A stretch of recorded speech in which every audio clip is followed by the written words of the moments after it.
Yan, matagal matanggal ang apoy natin.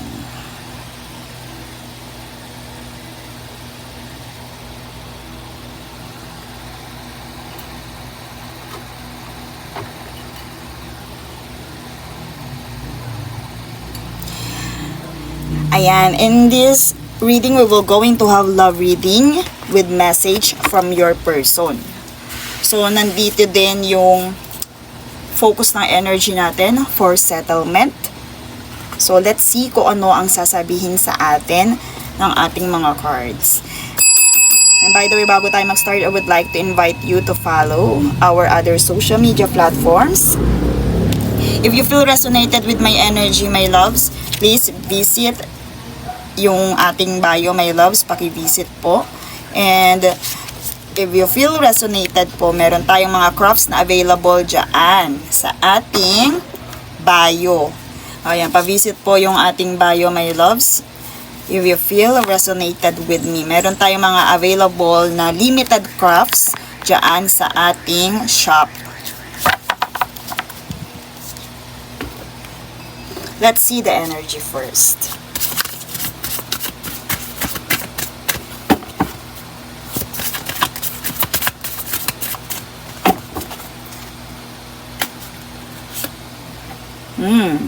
Consider. So, lumitaw dito yung consider, foolish, and hesitate.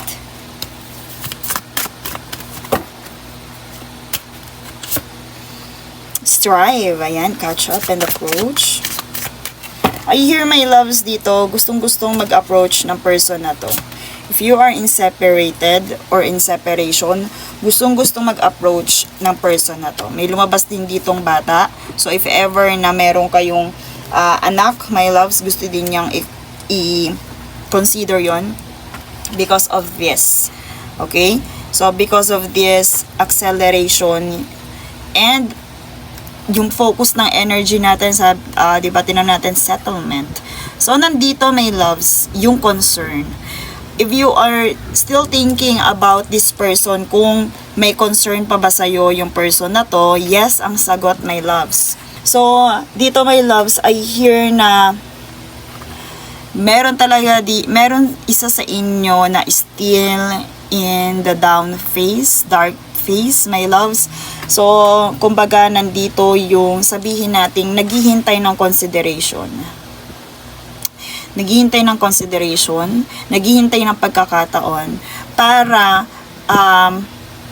dito sa pag-approach na to. And isa sa mga intention din ng isa sa inyo is the acceleration or level up. Kung nasan kayong state ngayon, kung nasa lower ang state nyo ngayon, wala kayong communication, gusto niya ng pagbabago about that and in a positive or better result. So, nandito yung acceleration. Pag andito yung acceleration, my loves, lumilitaw sa energy natin yung leveling up. Okay? Maaaring iyon ang kagustuhan yung dalawa.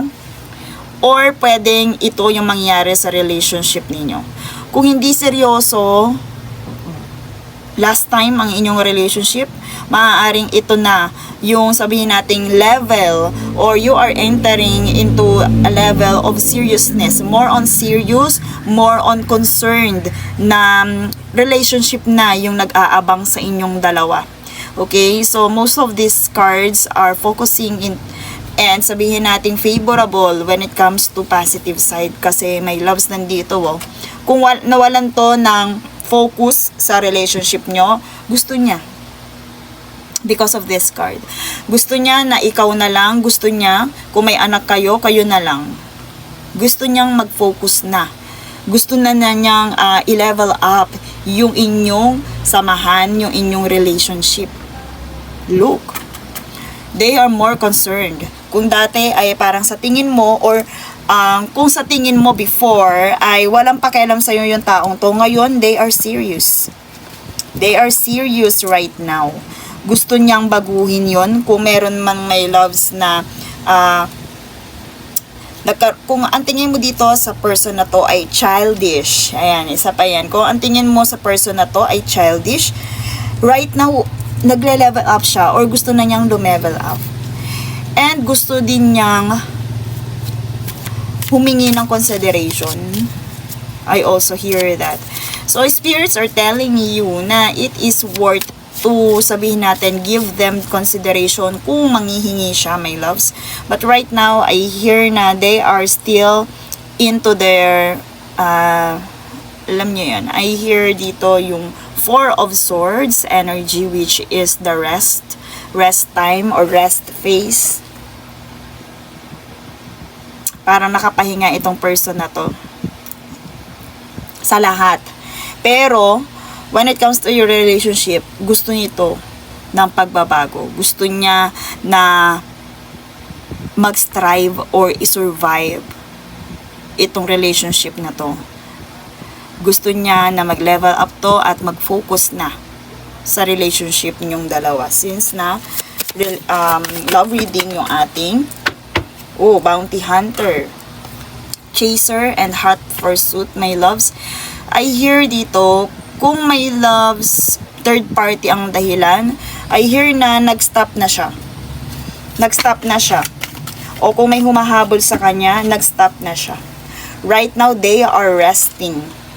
Kagaya ng sinabi ko dito, nagpapahinga na tong taong to, kung ano man yung mga dati niya ginawa. Children pa rin, my loves. Kung may anak kayo talaga, my loves, gusto niya, isa sa mga dahilan talaga or main reason din kung bakit gusto niyang mag-approach, gusto niyang mag-accelerate ang inyong partnership is because of the children. Dalawa, confirmation, my loves. Kung dito, my loves, meron siya mga ipinangako sa'yo, kung pinangako ang niya ng anak, I hear na gusto niyang bigyan ng kulay. Kung meron siyang mga ipinangako, gusto niya na yung bigyan ng kulay. Gusto niya niyang maging masaya, kagaya ng energy ng mga bata na parang wala na siyang iintindihin, wala na siyang sabihin natin, alam niyo yung mga bata pag masaya, 'di ba? Parang hindi iniisip yung problema. Gusto niya maging ganun kasaya. Okay? So, gusto niyang ma-accelerate ang connection ninyo sa ganung phase, my loves. And cleansing. I hear, my loves, na right now, mag-focus ka sa cleansing because of, sabihin natin, yun nga, yung may mga naka-block sa inyong dalawa. Pwede din, my loves, na ang daming bad energy sa bahay ninyo. Pwedeng dala-dala niya yon, pwede may loves na dala-dala ng naging relationship ninyo. I hear na dapat i-cleanse nyo na. Lahat ng blockages, lahat ng naging problem sa past ay kailangan ng iklaro. You have to remove all the negative energy, my loves, and be more serious and concerned about what you need to focus on. So, dito, my loves, meron dito kung ikaw ay eto, isa pa sa advice, my loves, huwag kang maghahabol ng connection sa person na to. Kasi nakapahinga yung person na to. So, sa lahat nakapahinga siya. If ever na hindi siya nakikipag-communicate at napapaisip ka, bakit hindi siya nakikipag-communicate? Right now, nakapahinga yung person na to. So, ibig sabihin, hindi din siya nakikipag-communicate sa iba. And I hear dito lumitaw yung bounty hunter natin. Pwedeng hinahabol mo siya. Hinahabol mo siya, my loves, pwedeng ganon. Pero spirits are telling you na bago mo gawin yon ay kahit kasi anong chase mo sa taong to, ano man ang reason, my loves, merong naka-block sa inyong dalawa. So, ibig sabihin, may blockages sa connection talaga na to. Okay? So, meron tayong mga ritual para sa mga ganon. Pero, dito, isa sa mga naka-block dito is negative energy. Pwede din, my loves, na you are also, this relationship is, isang dahilan din ng naka-block is, baka maraming nainggit sa relationship ninyong dalawa before. So, mag-recall ka, dati ba almost perfect yung relationship ninyo tapos bigla na lang naging ganito, or kadalasan pag ganyan maganda yung relationship, talaga ang daming nakaka-evil eye. So doon, my loves, kailangan mo i-clear yung mga negative energy na yon para may loves, ano man yung nakatadhana sa inyo. Pero nakatadhana yung acceleration eh. Kaya nga kung tinatanong mo kung meron pa, may loves. Meron dito new phase, acceleration, my loves. Kasi ang bata is isang simbolo din ng new beginning. So, double energy natin sa bata, new beginning. So, ibig sabihin, may new beginning, may acceleration na nakatadhana sa relationship ninyong dalawa. So, my loves, let's see kung ano yung gustong sabihin. Let's channel the energy of this person. Yung energy muna niya, let's see, and then yung message from this person. Let's see the energy of your person.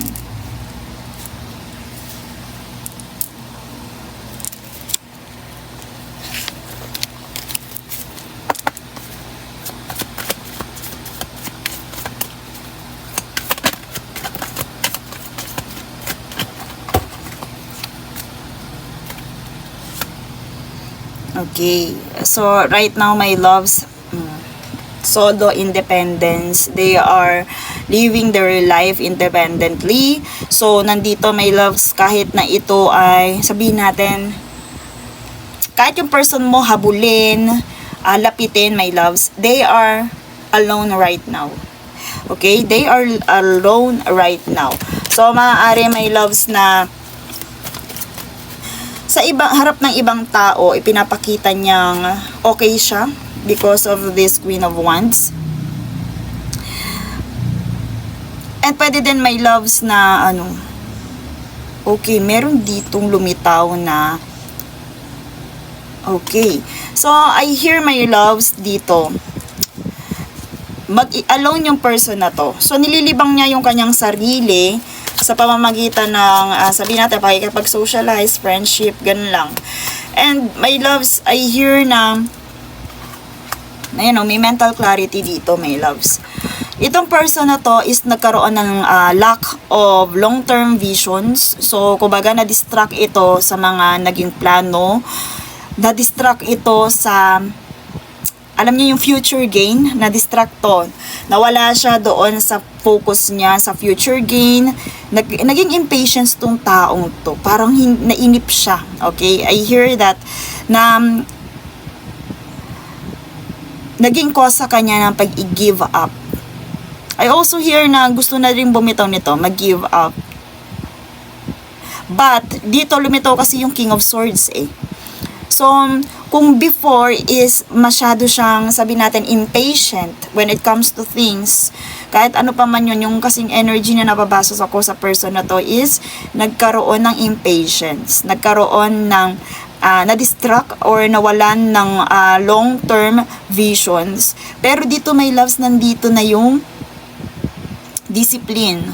Lumitaw dito yung discipline, my loves. I hear na kumbaga, gusto niya ipakita yung katotohanan, yung mental clarity, nakita na niya yung, alam mo yun, yung cause ng distraction niya, nakita na niya yun, my loves.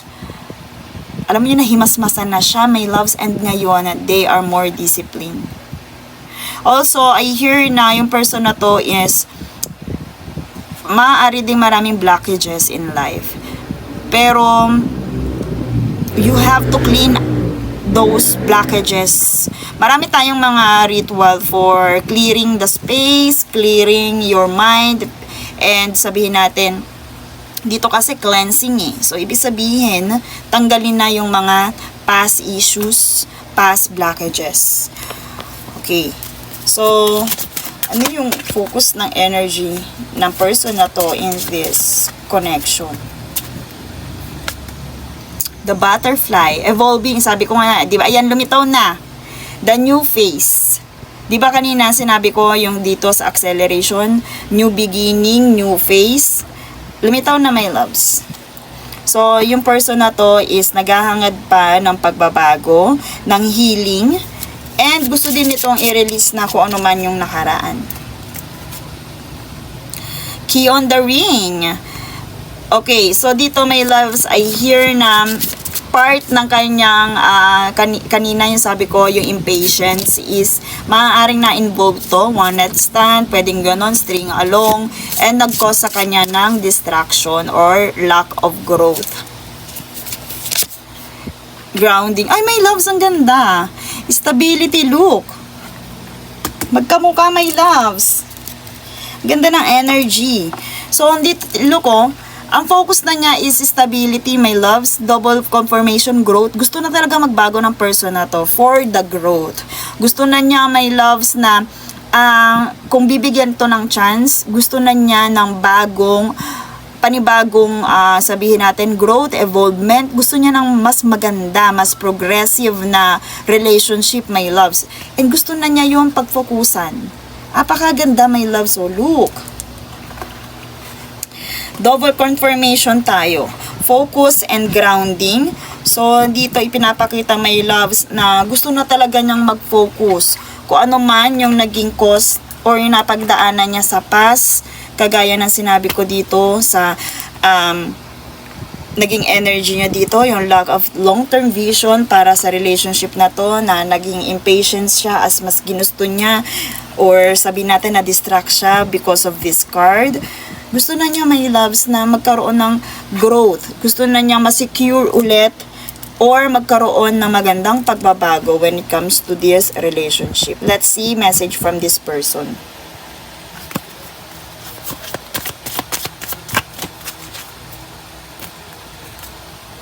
I am not available. Ayan. Kagaya ng sinabi ko, living alone itong person na to right now. Yun din, nabanggit ko din kanina na huwag mag-chase sa person na to dahil sa ngayon nakapahinga talaga itong person na to. So, I will wait for a sign from you. Kumbaga, naghihingi din siya ng sabihin natin, mga signs, kung okay, kung nakapagpatawad na or nakapagpatawad na kayo. I feel you even though we're apart. Confirmation, my loves, na kayo ay magkahiwalay right now. And they still thinking about you. They still thinking about the completion, the acceleration, my loves. Gusto pa rin niyang i-consider mo yung relationship na to. Okay, let's see the final or the focus of this love connection. Message from the angels. When it comes to matters of heart, there is no right and wrong. Every choice you make expands your understanding of love and life.